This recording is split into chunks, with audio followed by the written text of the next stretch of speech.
so với cái hộp nhỏ và cái hộp bự. Các bạn xem nè, oh my gosh, nó đẹp khủng khiếp.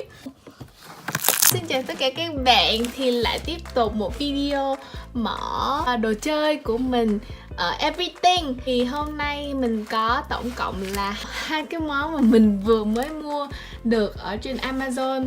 Và mình nghĩ là chắc chắn là các bạn đọc tiêu đề thì các bạn cũng biết đó là gì rồi. Thì bây giờ chúng mình hãy cùng mở ra và xem trong đây có gì nha. Bắt đầu với cái gói thứ nhất nha.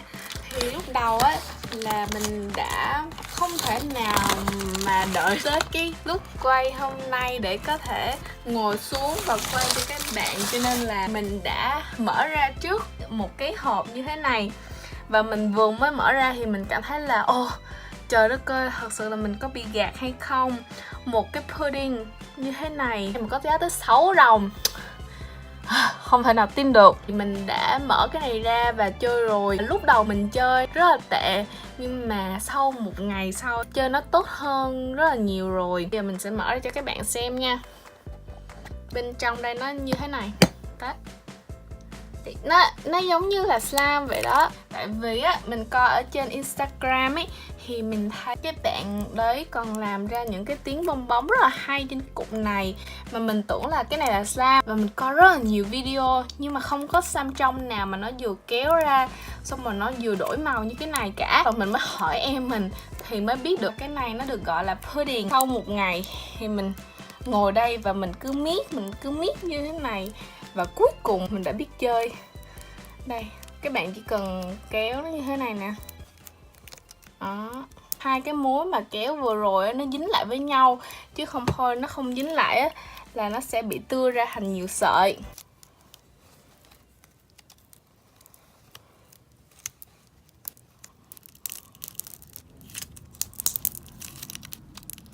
Đấy, tại vì cục lớn á mình chưa mở, mình chỉ mới mở cái bịch nhỏ thôi. Cùng mở nó ra nha. Và đây, ui, hy vọng. Trời ơi, hơi bị đẹp luôn á nha. Trời ơi, đây nè, đây là Unicorn Dream. Wow, đẹp không các bạn? Cảm giác mình thật là không có ngại tiếc tiền các bạn ạ. Vì cái hộp ở ngoài nó rất là đẹp luôn. So với cái hộp nhỏ và cái hộp bự, các bạn xem nè. Ôi trời ơi, nhưng mà không ngờ luôn. Oh my gosh, nó đẹp khủng khiếp. Cái con unicorn kìa, trời ơi, cái đuôi nó 7 sắc cầu vồng, cái sừng của nó, wow, tuyệt vời luôn ấy. Các bạn xem, trời ơi, hai cái hộp nó bự.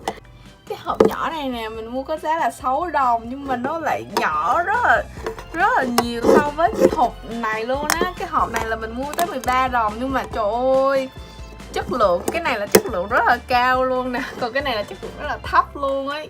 Ok, bây giờ mình sẽ review cho các bạn nha. Cái nhỏ tại vì mình mở ra mình chơi mấy ngày nay rồi, cho nên là mình hơi bị chán rồi.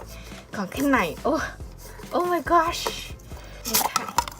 đen, đây là một cái màu nó xanh mà nó kim tuyến kiểu metallic á, Unicorn Dream.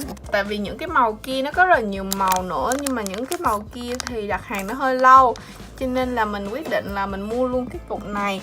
Nó hơi xanh đen á, và còn kim tuyến kiểu rất là đẹp luôn. Thì mình đã mở ra rồi.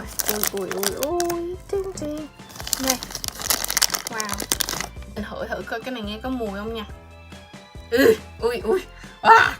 Cái mùi này nó không thơm mà mùi slime một tí nào hết. Nhưng mà cái màu nó rất là đẹp luôn. Wow, cảm giác chơi cái cục bự sướng tay hơn nhiều. Nó rất là nặng, nó rất là cứng ấy. Này, cho các bạn xem nha. Đấy, cục nó như thế này đó.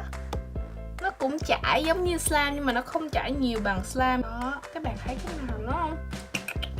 Xuất sắc. Ok, bây giờ mình sẽ chơi thử nha. Cái camera của mình nó hơi không có đẹp lắm, sorry các bạn. Quấn như thế này nó sẽ không bị. Ui, đó. lúc đầu mình chơi mình cũng bị như thế này các bạn, nhưng mà không sao, các bạn cứ kéo từ từ nó sẽ được lại thôi. Đây. So với cái màu hồi nãy á thì cái màu này nó trắng hơn rất là nhiều rồi nè, nó khác, mình xé ra là được hết à. Đây. Đó. Rất là nặng.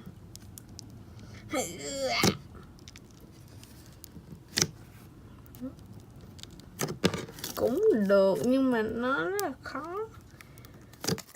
Chỉ có tí tẹo như thế này thôi các bạn ơi.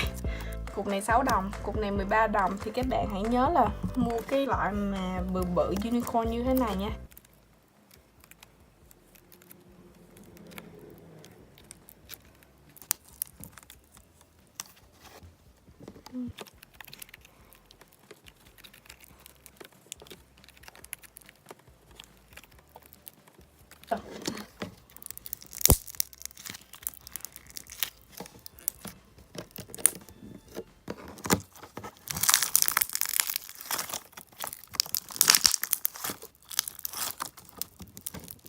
Đấy, cái lúc mà mình làm như thế này thì mình sẽ tạo được rất là nhiều bong bóng cho cái pudding. Và khi mà mình quấn lại và mình bóp thì nó sẽ rất là nhiều tiếng.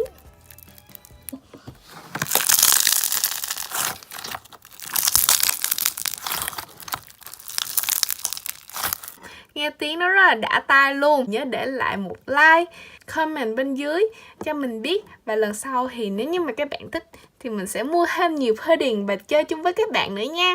Bye bye. Ui, bye bye.